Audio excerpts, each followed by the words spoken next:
महायुतीमध्ये महामंडळ वाटपाचा फॉर्म्युला आता ठरलेला आहे आणि अ ब क या तत्वानुसार ही वर्गवारी केली जाणार आहे। सर्वाधिक जागा अर्थातच भाजपच्या आहेत, त्यामुळे भाजपच्या वाट्याला 48% पदे येणार असल्याची माहिती आहे। तर सगळ्यात महत्त्वाचं, शिवसेनेच्या वाट्याला 29%, तर राष्ट्रवादीच्या वाट्याला 23%च महामंडळ हे मिळणार आहे। अधिक जाणून घेतो आपले प्रतिनिधी चेतन ननावरे यांच्याकडून। चेतन, भाजपच्या वाट्याला 48%, पण शिवसेना आणि राष्ट्रवादीच्या वाट्याला तुलनेने कमी 29% आणि राष्ट्रवादीला 23%।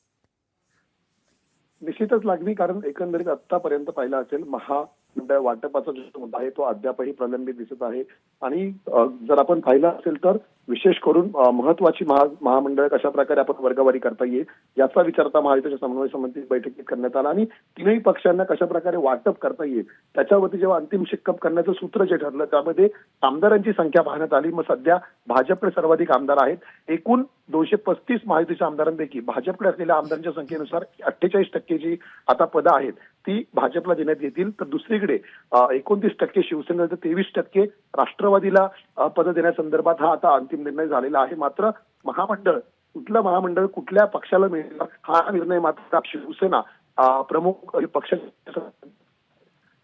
अगदी चेतन, मुद्दा लक्षात येतोय।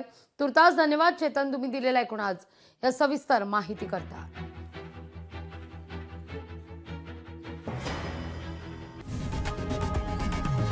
लोकशाही मराठी ऐका, पहा, जागरूक रहा।